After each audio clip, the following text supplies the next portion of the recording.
அணு ஆயுதம்.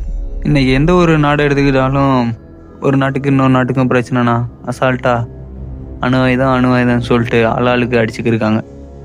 அந்த அணு ஆயுதம் எப்போ உருவாச்சு, அதை யூஸ் பண்ணால் என்ன விளைவு நடக்கும், அதை எப்போ கண்டுபிடிச்சாங்க, அது யார் கண்டுபிடிச்சா, அதெல்லாம் பற்றி இன்னைக்கு வீடியோவில் பார்க்க போகிறேன். நான் உங்கள் மிஸ்டர் ஸ்பீச். இந்த அணு ஆயுதம் திடீர்னு ஒரே நாளில் உருவானதில்லை. இது பல வருடங்களுக்கு முன்னாடி பல விஞ்ஞானிகளோட ஆராய்ச்சிகள்னால தான் இந்த அணு ஆயுதம் கண்டுபிடிக்கப்பட்டது. அதை எப்போ கண்டுபிடிச்சாங்க, யார் கண்டுபிடிச்சாங்க அப்படின்னு தெரிஞ்சுக்கிறதுக்கு முன்னாடி முதல்ல அணு ஆயுதம்னா என்னன்னு தெரிஞ்சுக்கணும். அணு ஆட்டம் அப்படின்னா என்னென்னா, உலகத்தில் நீங்கள் எந்த பொருளை எடுத்துக்கிட்டாலும் ஒரு சின்ன ஒரு மூலக்கூறு அணு, அதுகளால் ஆனது தான் ஒரு பொருள். சாதாரணமாகவே எல்லா பொருள்களுக்கும் உள்ள அணுக்கள் எல்லாமே ஒரு நிலையாக சாதாரணமாக தான் இருக்கும். ஆனால் ஒரு சில அணுக்கள் மட்டும்தான் கொஞ்சம் விபரீதமாக இருக்கும்.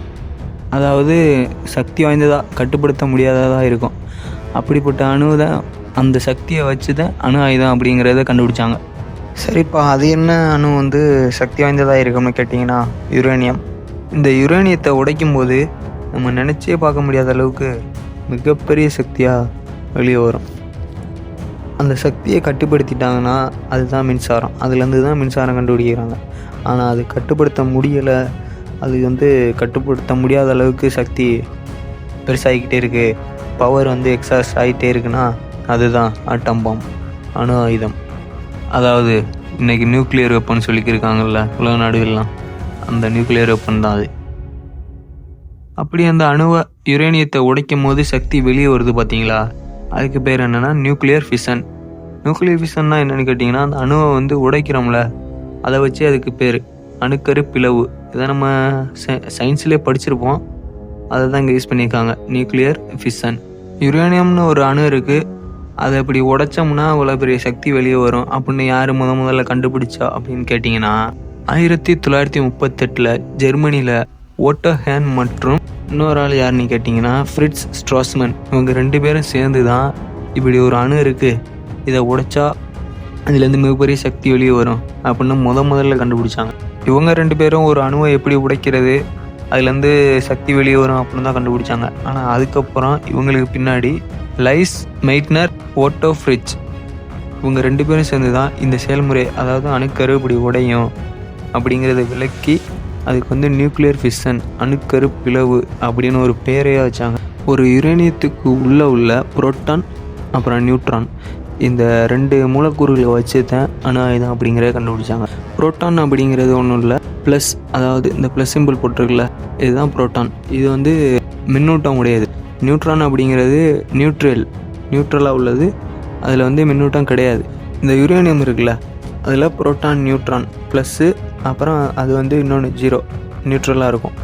அந்த 2 இதை இருக்கும்போது இந்த நியூட்ரானை மட்டும், அதாவது மின்னூட்டம் இல்லாததை வேகமாக அந்த ப்ளஸ்ஸு அப்புறம் 0 அந்த இதில் மோத விட்டோம்னா, புரோட்டான் நியூட்ரான் இதில் நியூட்ரானை மட்டும் மோத விட்டோம்னா அது என்ன ஆகும், மோதி அதை சரிசமமாக பிரிக்கும். அப்படி சரிசமமாக பிரிஞ்சிச்சுல அதில் உள்ள நியூக்ளியரில் உள்ள நியூட்ரான் மறுபடியும் அந்த அணுக்கள் மேலே மோதி மறுபடியும் அதை சரிசமமாக பிரிக்கும். இப்படி பல முறை நடந்து ஒரு செயின் சைக்கிளாக நடக்கிறோம். அதை கட்டுப்படுத்த முடியலைன்னா தான் அது நியூக்ளியர் வெப்பனாக மாறும், அதாவது அணு ஆயுதம். இதை தான் அந்த 2 பேரும் கண்டுபிடிச்சி அதுக்கு பேர் நியூக்ளியர் ஃபிஷன், அணுக்கரு பிளவு, அதாவது சரிசமமாக பிளவுபடும் அப்படிங்கிறத கண்டுபிடிச்சாங்க. இந்த டெக்னாலஜியை வச்சு தான் இன்றைக்கி இருக்க எல்லா நாடுகளும் அணு ஆயுதத்தை கண்டுபிடிச்சிக்கிருக்காங்க. இந்த நியூக்ளியர் ஃபிஷன், அதாவது அணுவை உடைக்கிறதுல இருக்க பெரிய ஆபத்தே அதோட செயின் ரியாக்ஷன் தான்.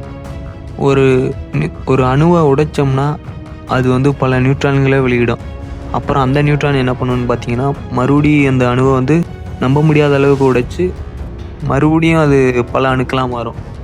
இப்படி ஒரு அணு உடைகிறது, மறுபடியும் அந்த அணு பல அணுக்களை உடைக்கிறது, மறுபடியும் உடைகிறது, மறுபடியும் பல அணுக்களை உடைக்கிறது. அப்படி ஒரு செயின் ரியாக்ஷனாக நடந்து அது ஒரு கட்டுப்படுத்த முடியாத அளவுக்கு ஒரு ஆற்றல் வெடிப்பாக மாறும் நியூக்ளியர் எனர்ஜி. இந்த நியூக்ளியர் எனர்ஜியை கட்டுப்படுத்திட்டோம்னா அதுலேருந்து தான் மின்சாரம் தயாரிக்க முடியும். ஆனால் அதை கட்டுப்படுத்தாமல் விட்டுட்டோம்னா தான் இன்றைக்கி இருக்க எல்லா நாடுகளும் யூஸ் பண்ணுற நியூக்ளியர் வெப்பன் அணு உண்டாக மாறும்.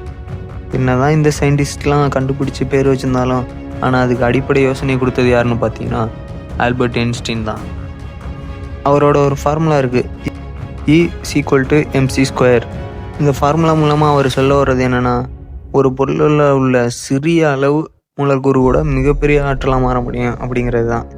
2ஆம் உலகப் போர் காலத்தில் ஜெர்மனி இந்த ஃபார்முலாவை பயன்படுத்தி நம்ம ஒரு அணு ஆயுதம் கண்டுபிடிக்கலாம் அப்படின்னு நினச்சிக்கிட்டு இருந்தாங்க. ஆனால் ஜெர்மனி அணு ஆயுதம் கண்டுபிடிச்சிருவாங்களோ அப்படின்னு பயத்தில் இருந்த அமெரிக்கா திடீர்னு மேன்ஹாட்டன் ப்ராஜெக்ட் அப்படிங்கிற ஒரு திட்டத்தை ஆரம்பித்தாங்க. இந்த ப்ராஜெக்டில் ஆயிரக்கணக்கான விஞ்ஞானிகள், அதாவது உலகத்தில் இருக்க ஒரு சிறந்த விஞ்ஞானிகளை கூட்டியாந்து அமெரிக்கா அந்த ப்ராஜெக்டை செஞ்சாங்க. அதில் முக்கியமான 2 பேர் இருந்தாங்க. அவங்க தான் ராபர்ட் ஓப்பன்ஹைமர், அப்புறம் என்ரிகோ ஃபெர்மி. இவங்க எல்லாரும் சேர்ந்து உலகத்திலேயே முதல்ல கட்டுப்படுத்தப்பட்ட ஒரு அணுவோட வெடிப்பு சக்தியை கண்டுபிடிச்சாங்க. அப்படி கண்டுபிடிச்ச பிறகு அதை கட்டுப்படுத்தப்பட்டதை ஆயுதமாக மாற்றலாம், அதாவது அணு ஆயுதமாக மாற்றலாம் அப்படிங்கிற ஒரு முயற்சி செஞ்சாங்க. கடைசியாக இந்த முயற்சியில் வெற்றி அடைஞ்சாங்க. கடைசியாக 1945 ஜூலை 16ஆம் தேதி அமெரிக்காவில் உள்ள நியூ மெக்சிகோ பாலைவனத்தில் ட்ரினிட்டி டெஸ்ட் செஞ்சாங்க. ட்ரினிட்டி டெஸ்ட்டுங்கிறது வேறு ஒன்றும் இல்லை, கண்டுபிடிச்சாங்கல்ல அணு ஆயுதம், அதை டெஸ்ட் பண்ணி பார்க்குறது தான். அப்படி உலக வரலாற்றிலேயே முதல்ல ஒரு மனிதன் கண்டுபிடிச்ச அணு குண்டு அன்றைக்கி சோதனை செய்யப்படுது. அப்படி சோதனை செஞ்சாங்கல்ல, அப்போ அந்த அணு குண்டு வெடிச்சுல, அது எப்படி இருந்துச்சுன்னா, பூமியில் ஒரு சின்ன சூரியன் இருந்தால் எப்படி இருக்கும் அந்த மாதிரி தான் இருந்துச்சான். அந்த அணு ஆயுதம் வெடித்தப்போ தான் அங்கே இருந்த விஞ்ஞானிகள்லாம் பயந்தாங்க. உலகத்திலே முதல்ல மனிதர்கள் கண்டுபிடிச்ச ஒரு அணு ஆயுதம் இந்த உலகத்தை அழிக்கக்கூடிய அளவுக்கு மிகப்பெரிய சக்தி வாய்ந்தது அப்படின்னு. அதனால தான் இன்றைக்கு வரைக்கும் உலக நாடுகள்லாம் பயந்துக்கிருக்கு அணு ஆயுதங்கிறது எவ்வளோ டேஞ்சர் அப்படிங்கிறத பார்த்து. இதுலேருந்து நம்ம என்ன தெரிஞ்சுக்கிட்டோம்னா, ஆல்பர்ட் ஐன்ஸ்டீன் சொன்ன மாதிரி ஒரு பொருளோட சிறிய அணு கூட மிகப்பெரிய சக்தியாக மாற முடியும் அப்படிங்கிறத வச்சு தான் அந்த அணு ஆயுதம் கண்டுபிடிச்சாங்க. ஆனால் அந்த அணு ஆயுதம் பெரிய விளைவை கொண்டு வரும். ஓகே, இன்றைக்கி அணு ஆயுதம் எப்படி உருவாச்சு அப்படிங்கிறத பற்றி தெரிஞ்சிருப்பீங்கன்னு நம்புகிறேன். அடுத்த வீடியோவில் சந்திப்போம். நான் உங்கள் மிஸ்டர் ஸ்பீச்.